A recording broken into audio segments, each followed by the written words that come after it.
All right. Welcome to the I Am Possible podcast episode. And this is a real doozy of a podcast where we're going to get raw, vulnerable, and real. And Mia, what's the title of this particular episode? Today we are talking about the 3 phases of entrepreneurship. And we're just going to have a raw conversation, Maria and I, about where we started, where we're going, and then the keys to happiness in life and business. So we hope that you guys enjoy this episode. I think all of mine and Maria's conversations are gold. We probably should record all of our private conversations because we really do have great ones. And today on election day in the United States, we thought we would keep it somewhat well, I was about to say light, but I don't know if this is going to be light per se, but we thought we would give you guys some inspiration and about like our own stories and where we're going. And then hopefully you can identify yourself within these 3 phases and figure out where you want to go as well. Well, what I'll do first, and that's so perfect. What I'll do first is I just want to outline in a high level what the 3 phases are. And at the end of this podcast episode, we'll come back to outlining the 3 phases, because I hate sometimes, I don't know about you, Mia, if I start listening to a podcast episode, well, what's number 3? Like, and I forget what number 3 is. Then sometimes they never get to it. Yes. So 3 phases of entrepreneurship. One, and by the way, the reason we're also doing this is because it is the keys to happiness. Me and I have been having a lot of deep conversations about what makes even us happy, in our own business and family life, and what we need to do with our own businesses, including I Am Possible. So the 3 phases of growth, one is like figuring out what skill set you have or creating your skill. Number 2 is then you're going to figure out what your zone of genius is and your zone of excellence. We'll define that when we talk about phase 2, because it's really important.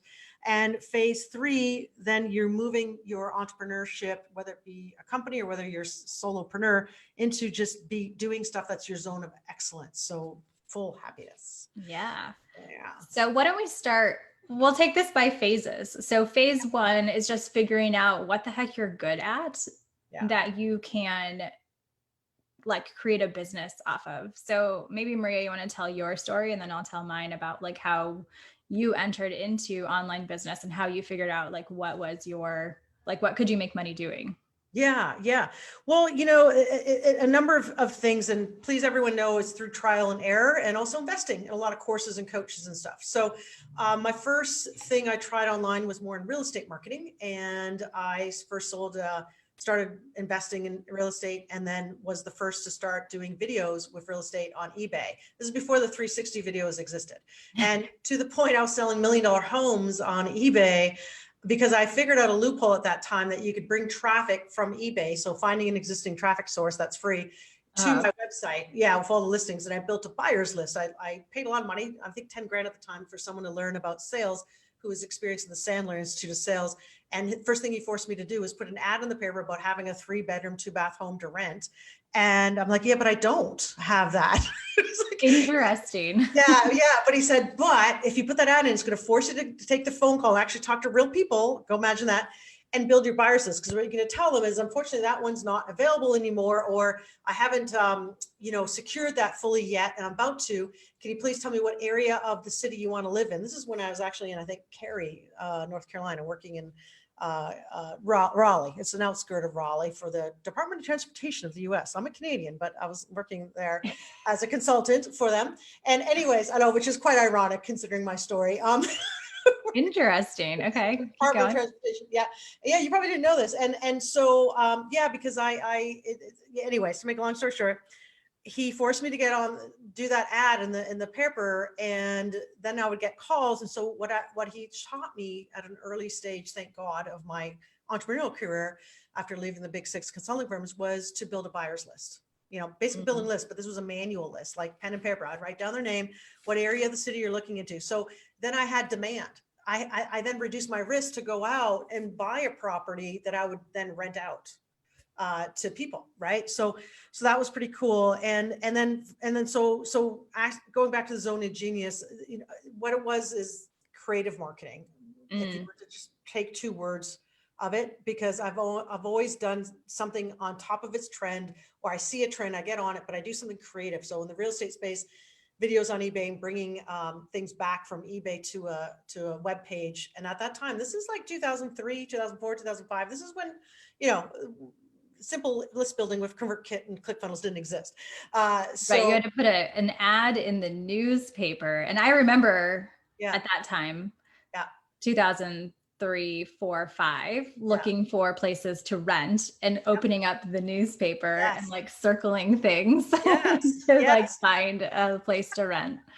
Yeah. So I quickly learned and I made a lot of money, you know, there's a lot of money. Like it's for everyone to know this, like it was my first $1 million and I consider it offline and online. Like the true first $1 million online was a product launch of a $70 low ticket item. But a true offline online and Meg Whitman, who at that time was CEO of eBay, actually called me to find out Wow. how in the world, because then I went from bread and butter homes, like between 150 to 300 grand, to like $1 million homes and flipping them. I'd buy $1 million home, renovate it, put 200 grand in it, sell for 1.7 million. Like, and I just earned my marketing. And again, I use marketing tactics online though.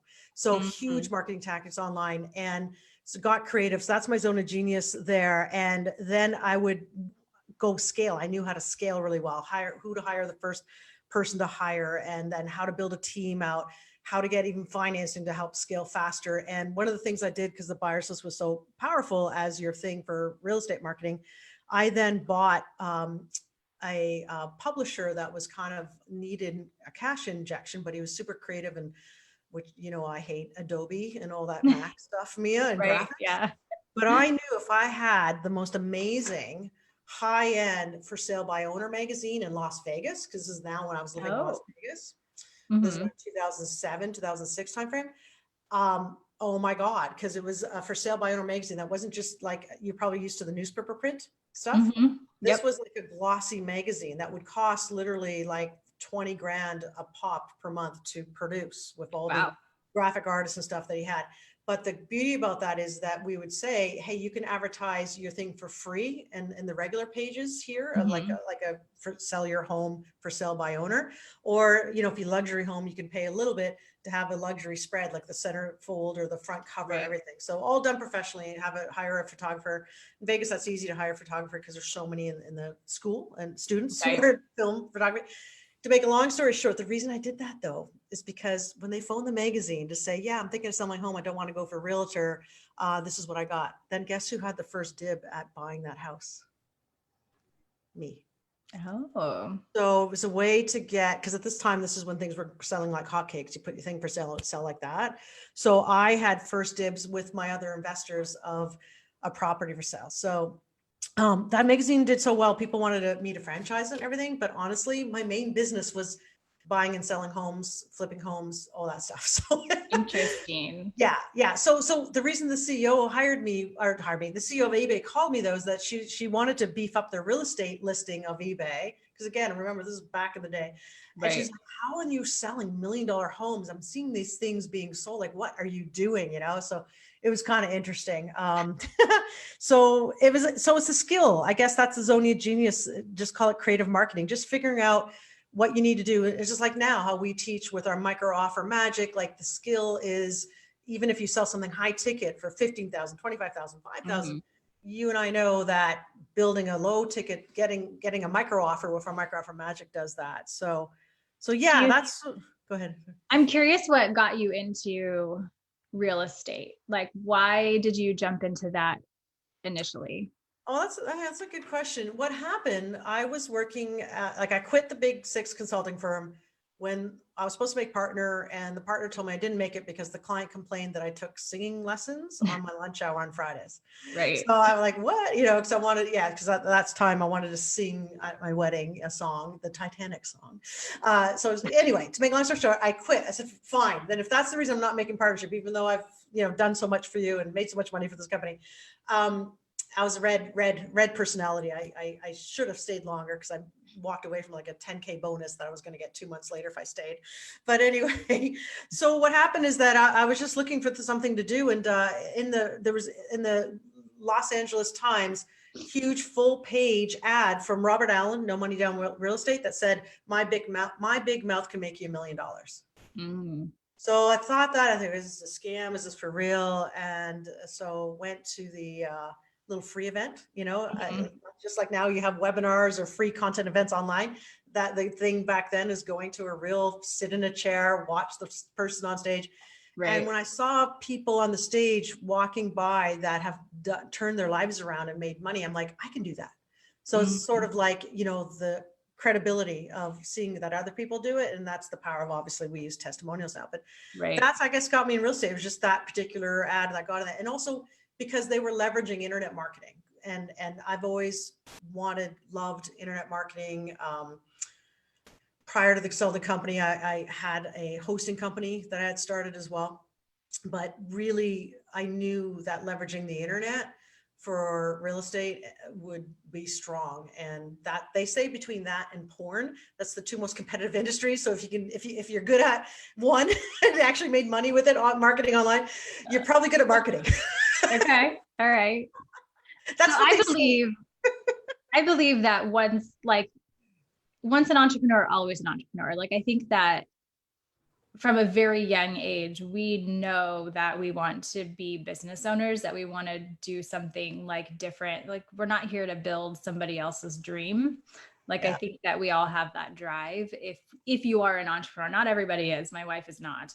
Um, but if you are, I think you always have that. And like you even just kind of touched on it, how you had a hosting company, Yeah. right? You owned a hosting company before you ever did this online entrepreneur thing. Um, so phase one, I think, of entrepreneurship is just figuring out what you can make money with. Like what skills do you have that you can make money with? Or That's buy the not, skills, right? Take a course. or learn skills, like what something that you're interested in, you can learn the skills that you can make money with. For me, Yeah. Tell me about you. What's your zone for of me, genius? so for me, my entrepreneurial journey it's interesting. So I started out as a photographer. Like I've always had a love of photography, and I worked for Starbucks forever in a Sunday. It's my first job, and I worked there for 10 years. And Years. Wow. yeah, Congratulations. in that time, you meet a lot of really amazing people, right? Like you work the same shift for years and you see the same people. And so I've always had a love of photography, and I wanted to go to the Brooks Institute of Photography up in Santa Barbara. Thank God I didn't, because they like shut down. And then like there was like this whole thing for, I don't know, what is it, like higher education fraud or something like that. Like they got sued, like the whole nine Oh, yards, okay. Yep. a lot of money. But anyway, thank God I didn't end up doing that. I also now know that you can make a very lucrative income with photography without ever going to school, Yeah. which I think is, part of the entrepreneurial journey. You don't necessarily have to learn all that stuff to be successful. But I was working at Starbucks one day, and this woman, older woman, for the life of me, I cannot remember her name, but she came into the store every single morning at 5:30 in the morning, and she was like perfectly coiffed. Like hair was just always done really nicely, like was dressed really nice. And I'm like, where are you going every single morning and that you look like this at 5:30 in the morning? Like I Yeah. look Yeah. like straight hell and I'm at work. Um, she was an owner of an event company Yeah. Mhm. in Indianapolis, and like a huge event company. And I don't know if you've ever been to Indianapolis, but downtown Indy, they have like the circle, and it's like this big monument, and there's like the circle. And so the businesses that are on the circle are like well to do. There's a theater there and whatever. They're big money businesses. Well, she owned, or her company was in one of those offices right there on the circle.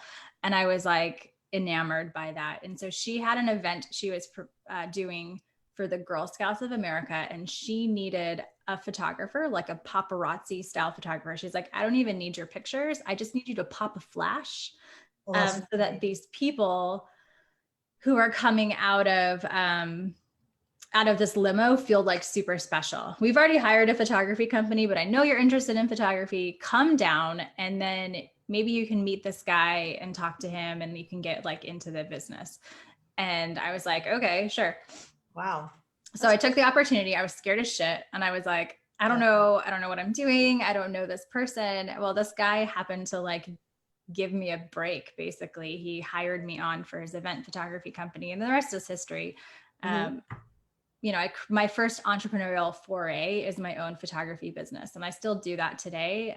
It's one of the things that I know that when I need money, I can always pick up a gig Mhm. and make an extra however much money I need. Really, it's How just how would go. you get your gigs now, or So I spent a lot of time like building up my name. So I do gotcha. portraits, weddings, event photography, that sort of stuff. So I started to build a business in Indiana, and then I ended up moving to San Diego. So I had to start all over again, or Mhm. moving back home to San Diego.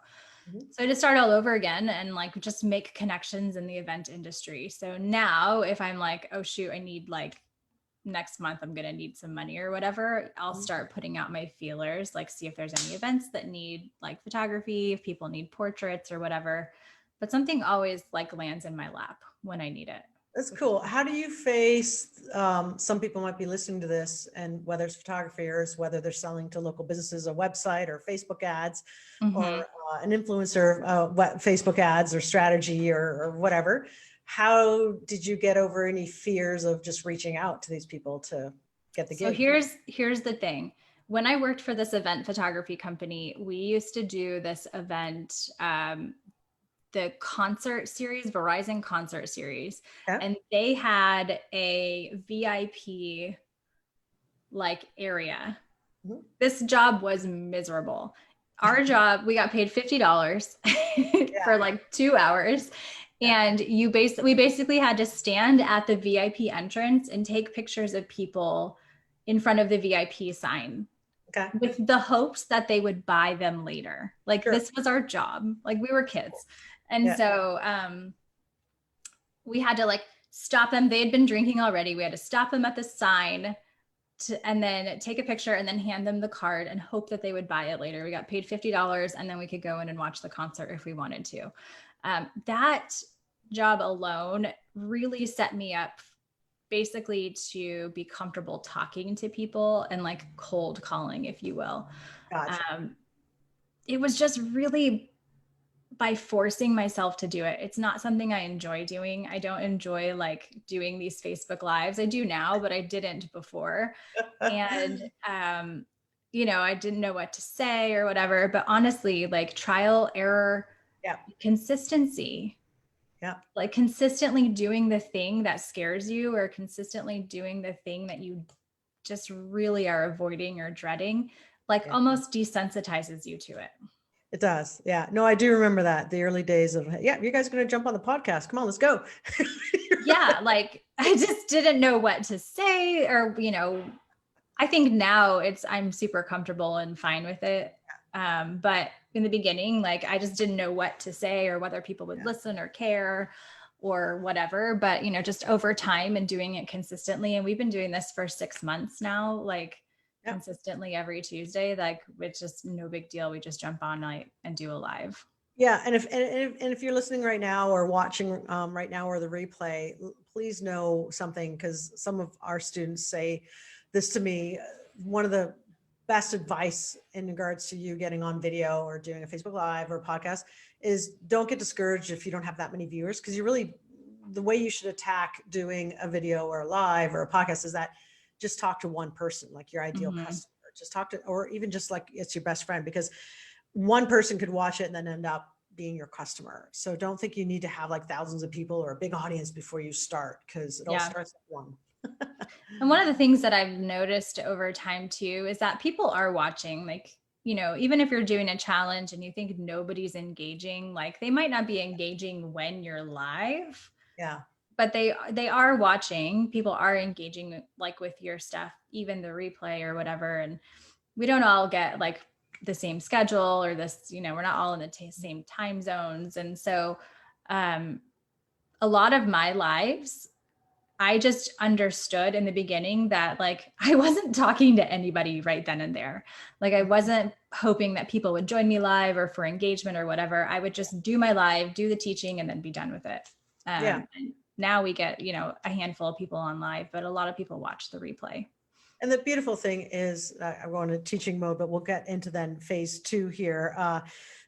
please know that once you do it, then it's an asset that lives on forever. That's the beautiful aspect of it as well. So Mm-hmm. like now we put in our nurture email sequences. Hey, here's a top 10 Yeah. podcast episodes. Go listen to this. So this could be your videos. If you don't have a podcast yet, don't fret. Don't go out and do that right away. Just focus on your money making activities. Yeah. But literally, if you have a couple of good videos, a couple of good blog posts, or a couple of good Facebook posts, Instagram posts, YouTube, whatever it is, that you can put that in your nurture sequence. And that's just another hot tip from us here. Hot tip Tuesday. Hot tip Tuesday. Okay. So what's phase 2? Yeah. Before we go to phase 2, let's close Oh, this off with one thing on right. phase 1 about figuring out your skill. Please know that some of you might not know what it is yet. And so I know, and even I'm guilty of it, chastising you if you will go out and buy a whole bunch of things and say, hey, you got shiny object syndrome. But I'm going to be real with you, and Mia, you can say it too, how many other products you've bought in the past, even just the past 5 years. The truth is sometimes you might need to put your foot in the water, almost like Goldilocks. Maybe that's a better story. The Goldilocks and Three Bears. You don't know what bed's going to be right for you. You don't know what skills going to be right for you. Is it writing emails? Is it marketing? Is it being a VA? Is it being like a behind the scenes person and being a strategy person, being an ads person, being whatever? There's so many opportunities to make money. So don't be defeated if you're thinking you don't have your skill yet. And then once you do something that you kind of grab to naturally and you're good at, and people even say, hey, I like that, it's good at, then you double down on that, right? And get better and better. And I still buy products that might be around, certain things around marketing, because I know that's always good to be, even if there's 10% in that course that gives me an edge, and I know the other 90%, that's still worth it, Yeah, it's true. Sometimes one thing makes all the difference in a course that you buy or an experience that you invest in or something like that. It might be like the one thing you needed to go make an extra $10,000 or something like that. And I've tried all the things too. Like I tried a podcast like about a year ago. I tried doing my own personal podcast. I did like 3 episodes. I remember that. And then I fell off because I was like, I don't know what to say. Yeah. But I have a lot more, experience and thoughts in my brain now than I did a year ago. But yeah, trying the things, like it's okay to try it on for size and realize that it's not for you and put it back down. Yeah, exactly. So phase 2, your zone of genius, which is your skill set, but then also moving into almost like Maslow hierarchy of needs, your zone of excellence. Like your zone of genius is paying the bills for you, like if you're looking at Maslow's hierarchy of needs, like you need to take care of your like security, survival instincts, a house over your head, like bed, lights, electricity, everything, paying the bills. So zone of genius is paying for that, but then you're going to discover that there's something missing, right? My first $1 million, there was something missing. Like you're not happy. Why do all these actors who make a lot of money gain celebrity status, like all of a sudden have really horrible, horrific things happen, like overdose, suicide, whatever, right? And so now more than ever, since I think we can take a step back because we're in the COVID-19 and the pandemic area, now more than ever, I think it's so important to be self-aware. And I think why, Mia, you and I jive so much is like you, I think, are an old soul in a young body because you're so self-aware, right? I've been through experience being like now 53 eek, like I've been through the experience of so many things happening to me, but figuring out your zone of excellence is so important. So Mia, why don't you talk a bit about what your zone of excellence is, and I'll share mine as well, but maybe the journey to figuring that out as well, because it's the key to the third phase, happiness.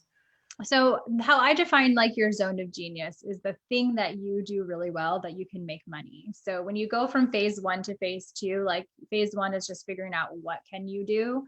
And you probably are trying on a lot of different things to figure out what you can make money with. And I've made money with a lot of different things. And then you probably fall into your zone of genius. So the one thing that you are really, really good at that you make money at. So my zone of genius is funnel creation. I'm kind of a tech wizard. I have a web design background. So throughout the whole photography thing and entrepreneurship, I went to school for web and graphic design. So that's my background. And that's what I did at a brick and mortar. And then I tried to translate that into like website design online. And I just realized I didn't enjoy it. But where I fell into was sales funnel design and creation. And so that's what I do to make money, and I'm really good at it. And I could probably do that for the rest of my life and make a decent amount of money, grow an agency or whatever that is, and make a decent amount of money. Um, how I define zone of excellence is the thing that you are like really, really good at that makes massive impact you really, really enjoy and love. Like when you're operating in your zone of excellence, like your soul is on fire and like it really lights you up. You leave it energized and not drained. So how I've kind of like my journey from zone of genius into figuring out what my zone of excellence is has kind of been a messy one. And I've been doing this over the last, year. So I've been operating within my zone of genius, funnel creation, and I've been starting to get like clients and referrals and all of that stuff. And then we formed I Am Possible, and I got to experience the zone of excellence of teaching. So we formed an 8-week coaching program around all of our zone of geniuses, right? Yeah. So the four of us figured out like, okay, this is our zone of genius, and we're going to teach and coach inside of an 8-week coaching program a handful of entrepreneurs to do this amazing thing. And this is where I got to discover that like my zone of excellence, the thing that really like lights me up and creates a massive impact is through teaching. I love teaching. I love being able to share my knowledge and see other people experience it as well, and then actually go and do the thing and make a lot of money. So it really was through the forming of I Am Possible and the opportunities to actually coach and teach other people that I discovered what my zone of excellence is, the thing that really lights me up, creates massive impact, and I leave energized, not completely drained. Yeah.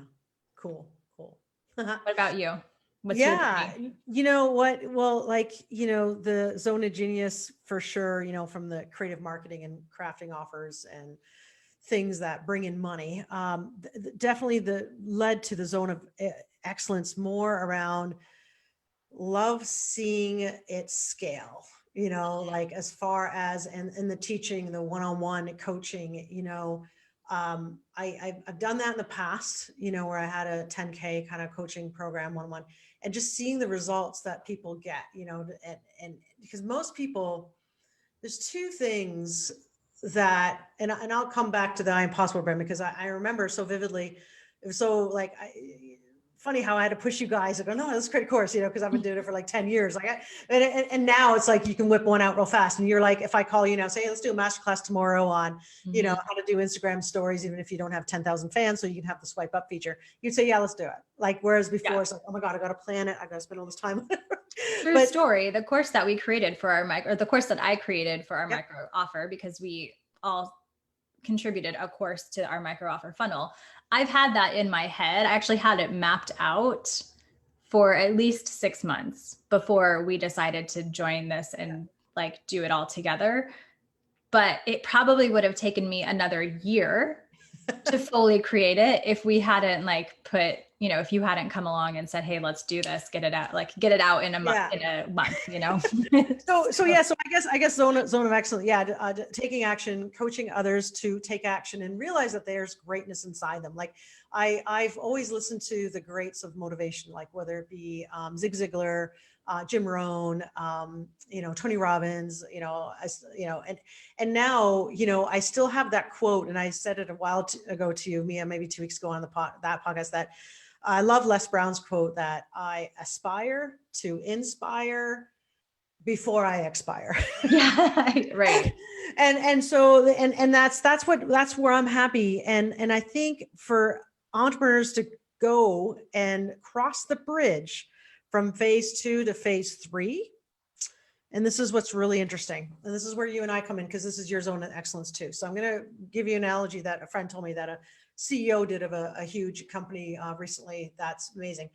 When she became the new CEO, and it's like, okay, how do I introduce myself to gain transformation and excitement in this huge institution? And we're talking like huge, like 15,000 employees and stuff or more. She gave the analogy in her kind of talk with everyone there of, hey, look, I'm here to help build the bridge with you. And Oh, right now, like we all want to get here to have a really high emotionally intelligent company and everyone's happy and we have talent being like, I'm really good. The zone is just seeing what talent is inside someone and bring it out and make them a star, right? And what she said just resonated so much for me. It's like, oh my God, that's exactly what we do as coaches, right? And I know you do too if you're strategy and coaching. mhm. That the person or the company can sometimes be here and they want to get here, and here's this bridge you got to build. And what it is that we're on the bridge, and also your team. And so I'm talking to some people maybe at our stage where they are making over 100,000 a year and they have a team. And if you're still in phase one and just building into phase two, maybe you don't have a team yet, but you will. If you want to go that route, you can, some people like to stay just as a one-person solopreneur. That's fine too. But basically, to build out that team, you're on this bridge, and you're laying the bricks as you go along. And your goal is to make them believe what's on the other side is worth it for that Mhm. sweat to keep building the bricks. And then the next analogy, building that bridge, is that why most people don't get to phase three. And you and I face this too. Like, we're all human, everyone. It doesn't matter, like, how much money anyone's made. Even if you talk to someone who's made like 100 million or more, they will Mhm. say they probably have this fear as well.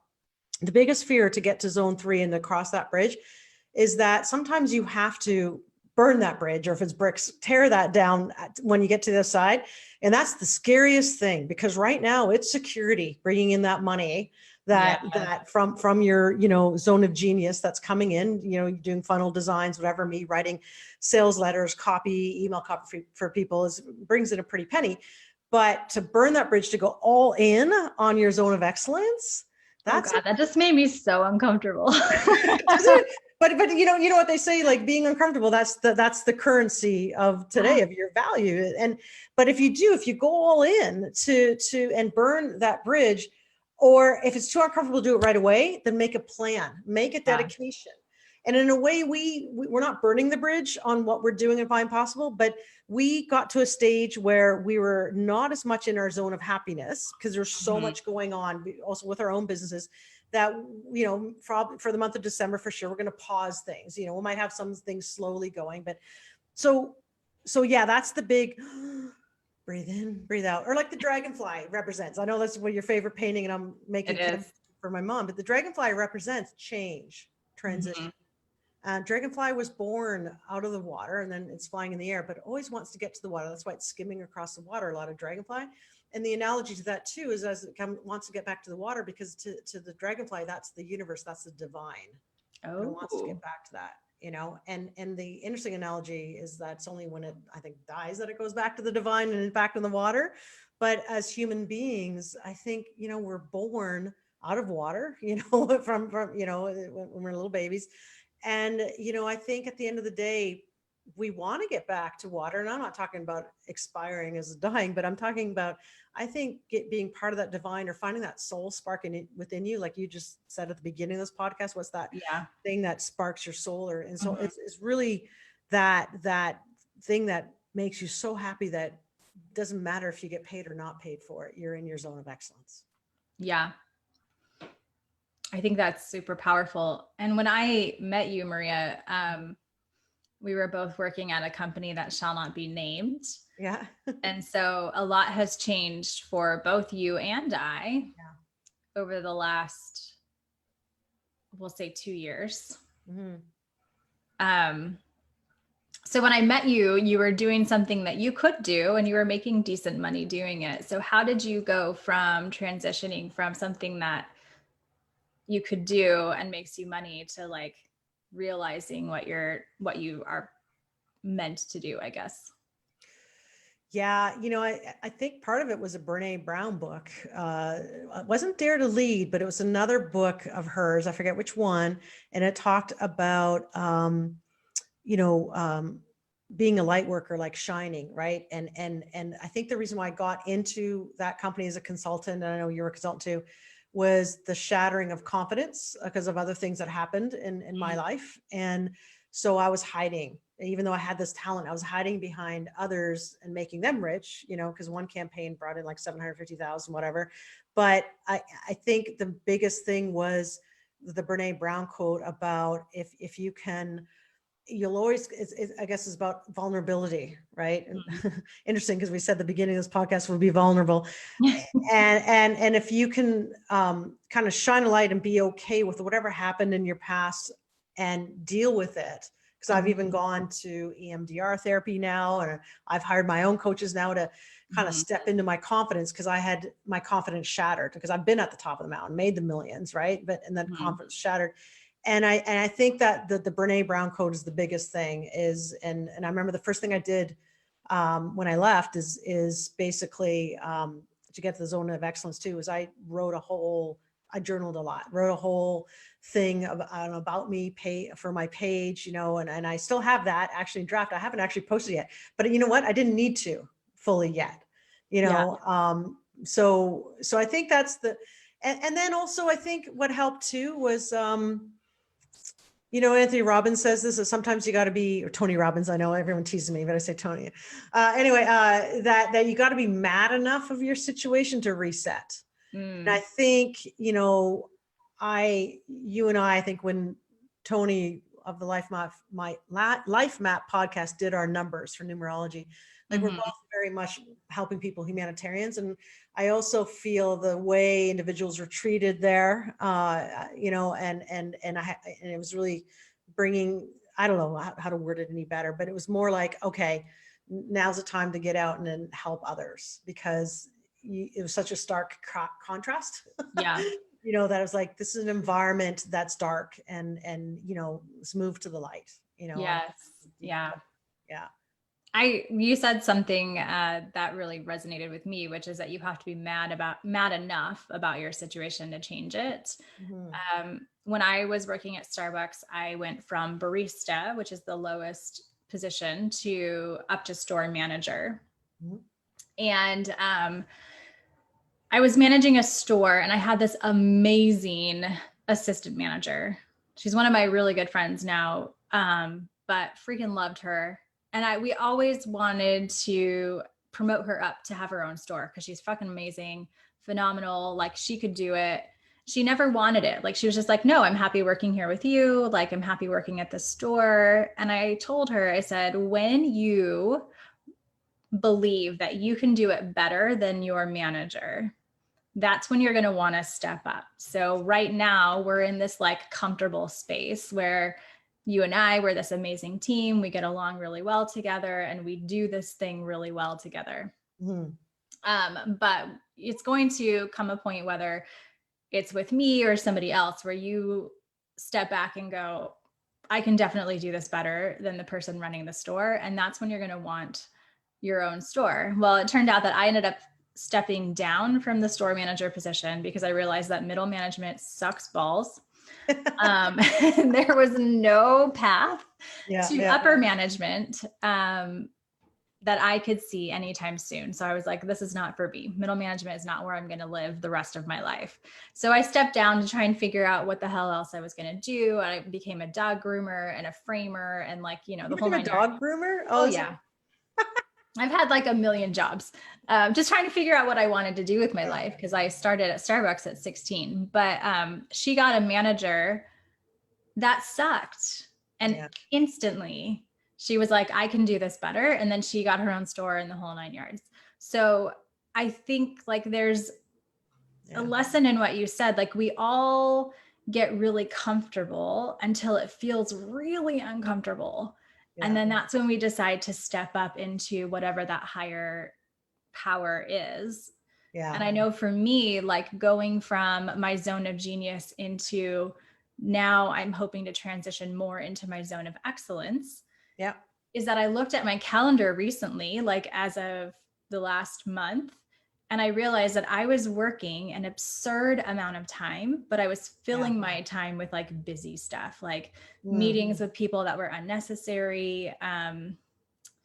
Just a lot of things, like a lot of meetings that filled and broke up my day, which meant that I didn't have time to like actually do the work. And so a lot of the work, the physical work of building funnels, was being done at night, which meant that I wasn't spending time with my family. I wasn't getting like rejuvenating time for my own personal self. I wasn't doing things that I loved anymore, like reading books or watching movies or going out for coffee or to the beach or anything like that. So like all of my time, which is the ultimate currency that we all have and cannot create more of, was being sucked up by busy meetings and work and whatever. And this was all of my own doing. Like I am the master of my calendar, right? So I was filling my calendar with shit. And I was like, you know what? I need to be operating in a space where I am getting life and giving life instead of being completely drained and sucked down by the things that I've agreed to. So I've done a lot of reevaluating of time in the last couple weeks, weeks to a month, and just like, where is my time being spent? Where can we better use time? For the I Am Possible brand, we are going to be batch recording our podcasts, or at least coming up with ideas for, so that we're just a bit more prepared and we have a lot more intention behind the content that we're creating and the time that we're spending creating that content. And for me, it was, what can I do? How can I scale my income so that I can reduce the hours I'm working, so that I can spend more time with my family, spend more time with like things that I enjoy. And that's operating within my zone of excellence, which coincidentally does not require me to actually physically build anything. So my zone of excellence is teaching and coaching, which allows people to receive massive results just simply by like the time spent with me. So I don't have to actually go and do the thing. And I know that you have a similar, journey that you've been on in the last couple of months too. Yeah, no, like a huge, like kind of a relentless pursuit of growth and working with constraints, like what you said, looking at your time schedule, like, that's what I've been looking at, constraints and what else is possible. Like how, you answered the question, how can we make it easier with I Am Possible and yet still have good content coming out? And we have automation and technology solutions now available to make that happen, which is awesome. And, the joy of coaching and teaching is just unparalleled, right? One of the things that I've moved forward with, and is that I want to speak more to young girls, and whether they peak girls that just come out of prison and don't have a chance because no one will hire them. And if they knew marketing and internet skills, then they can have financial independence, or whether it be like just college students knowing that there's something else than just working for a corporation and feeling like you're working in a movie set of the Hunger Games, not knowing when you're going to get fired next, So like for me, it's that message, and I'm still crafting what that message is. Like, I know like there's all these famous sayings and all that stuff. And one of them that comes to mind, and I guess lately, because I've been consuming Les Brown's content again, like 10 years ago when I saw him live, I loved it. But lately I've kind of really digged a lot of his stuff, and he's funny too. He cracks me up. But I love what he said once is, I believe most of us are born unique, but most people die copied. Oh, yeah. So meaning like they forgot who they were when they were a kid. And so, I think all of us have that desire to kind of be that unique, and we get caught up though in that comparison trap and everything. And that, again, going back to phase 2 to phase 3, that's what keeps us in phase 2, I think, because it's easier, the safe zone stuff, but also you're probably doing what other people are doing and you're copying what they're doing. Okay, because that worked, let's do that. And like, even we teach some of that stuff. Hey, success leaves clues, reverse engineer that funnel, but at the end of the day, the unique you, that's why people will, like someone listening to this right now, may resonate more with you, Mia, and want to be coached and mentored by you. And then some people will be more resonate with my voice and be coached and mentored by me. And that's why down the road, we're talking about a huge mastermind, like a 25K mastermind for both of us to teach to people to be in a program. But yeah, it's a journey. And if anyone's listening right now, the struggle's real. Like you called it struggle street, didn't you, Mia? Oh yeah. Struggle's real. But the first step was self-awareness. Like you, Mia, did a time analysis over the last month. What the heck's going on, right? And you have, is Anthony 5 years old or 6 now? Oh, it's 3.5. Oh my God, sorry.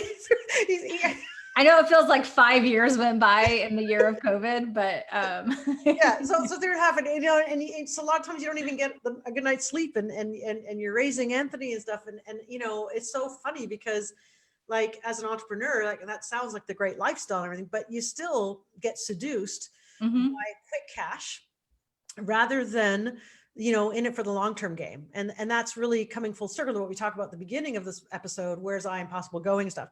We're in it for the long-term game. Like, whether Yeah. it's 2 years, whether it's 3 years, it does its first $1 million launch, that's okay. Like, we have a roadmap for it.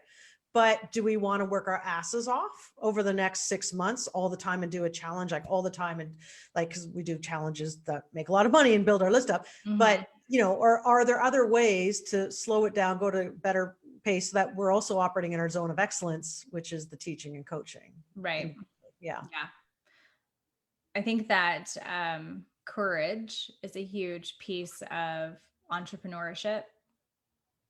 They always say, like, confidence sells, but before you have confidence, you have courage. You have courage to do the thing, to put yourself out there, um, to burn the bridge, Mhm. or to burn the thing on the other side. And I know for me, I'm straddling both worlds right now. I'm still doing my zone of genius because that's what pays my bills. Yeah. And I'm trying to operate more in my zone of excellence. And so I'm building a very small team that can do the zone of genius work. Mhm. And then I can operate more in my zone of excellence. And so that takes a lot of courage for me, because part of where I've established my self-worth is in, like, the things that I can produce. Like, I Mhm. have proof that I can create a funnel that converts. I have proof that I can design and build something. Yeah. I don't necessarily have tangible proof that the call that I had with somebody, that hour that I spent with them, they made a lot of money from that, or they Mhm. had a mindset shift or whatever. Like, that's a little less tangible. Like, I will build that up over time, like testimonials and whatever of that proof, but I don't have that proof yet. I just know anecdotally that um, through teaching and talking to people, they're making massive waves over here. Yeah. And I know that's true, but I don't have the proof of it yet. So I have to have courage to go and sell that thing to somebody, even though I don't have the tangible proof yet. Yeah. Yeah. It is interesting. And it's sort of like, if we were to flip the switch here, and I'll mention this to you for mindset, because other people are probably having this thought, because I've been thinking this the last 2 weeks and being pushed hard on this for my own mindset and money coach, is what if you flipping the switch? What if you could actually help more people? Like, because a lot of Mhm. times there's a belief that this one-on-one stuff for the funnel building is how you truly help people. What if you totally got out of that and you went fully in, all in on the coaching and one-on-one mentoring? Yeah. That by doing that, oh my God, because, like, that someone else could probably pay 3K to get a funnel built. It might not be as good as yours because you're really good at what you do, but still good is good enough. Right. But you've helped them more from the strategy and the mindset shift, right? Like the call I was on this morning with a client one-on-one was like, okay, it's great. We went from 0 to 1 million, but and their goal was 2 million for next year. I was like, no. Your goal's 4 million for next year. And come on now. Yeah. So, like, people need that. Everyone needs, like, who is it? Names famous coaches, professional athlete team coaches like Pat Riley. Everyone needs a Pat Riley for basketball. Like, or if you're, I don't know if you know sports, but like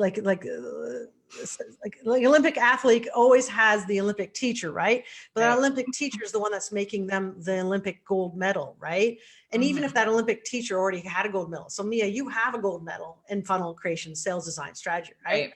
But now it's time to become the Olympic teacher that creates other gold medalists, right? And that's what both Yeah. of us do, actually. And it's okay to put your gold medal on the shelf so that you can create, like, instead of one gold medal, what if you could create like 1 million gold medals in the world, a Yeah. million entrepreneurs out there who are impacting other people's lives, right? Mhm. Yeah. I So, mean, we had somebody make a comment on, I want to say it was inside of our inner circle, that they never could have done what they did without our support. Yeah. And so, and we've seen that over and over and over again, that Mhm. what we're teaching people to do is, it truly is changing lives. Like Mhm. people, especially in this pandemic. And I think, I don't know, what it was about the beginning of COVID, because that's really when we all formed as I Am Possible. Mhm.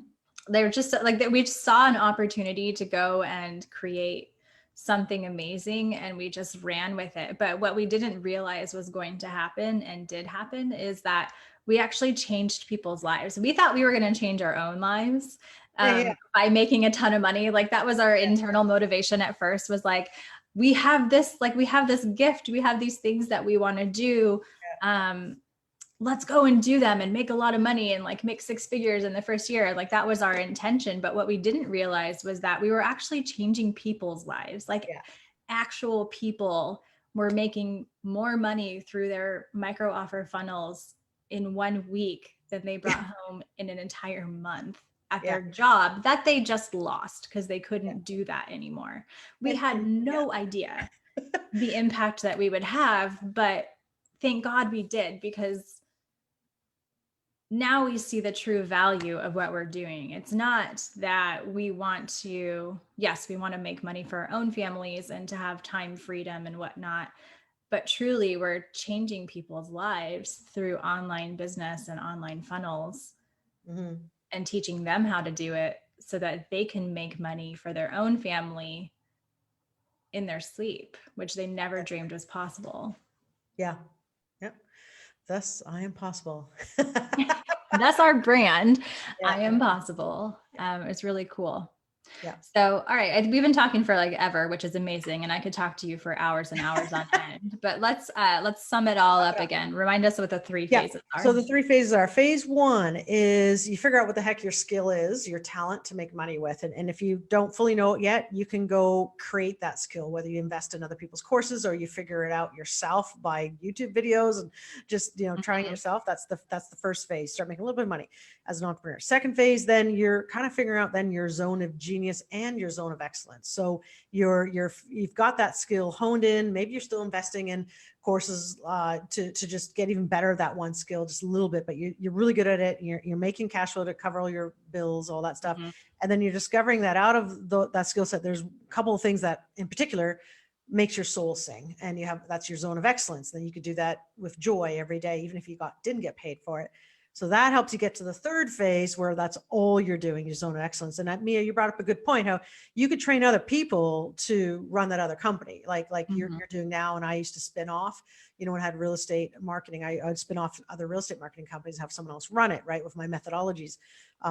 So yeah, but you're operating in your zone of excellence, the happiness. And please know that, there's probably other zone of excellences that you end up finding, because then when you're flying like that, eagle really so high and you're soaring, you now are really seeing the forest of the trees. Like you're way up high, you're seeing all the forests.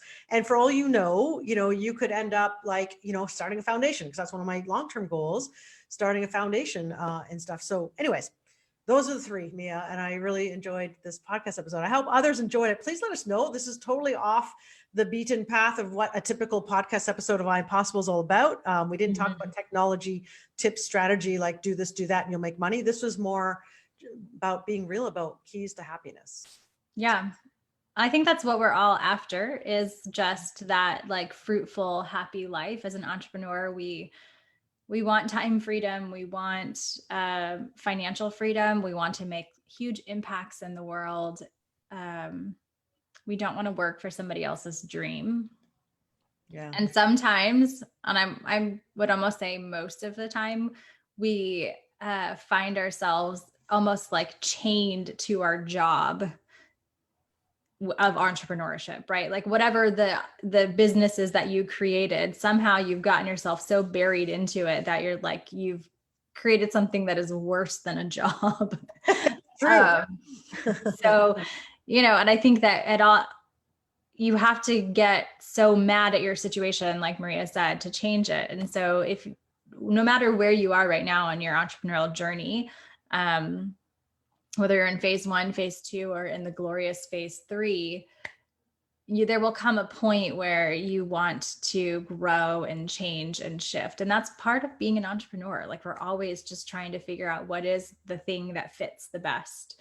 What do we enjoy doing? And then sometimes that changes. Like, Maria started in real estate and now she's to one-on-one coaching. And, she wants to start a foundation and help women and girls coming out of prisons to make a better life for themselves. Like, it's really just amazing the journey that we take. Yeah. So wherever you are, know that, constant growth is always a thing for entrepreneurs. Sounds good. Thanks, Mia.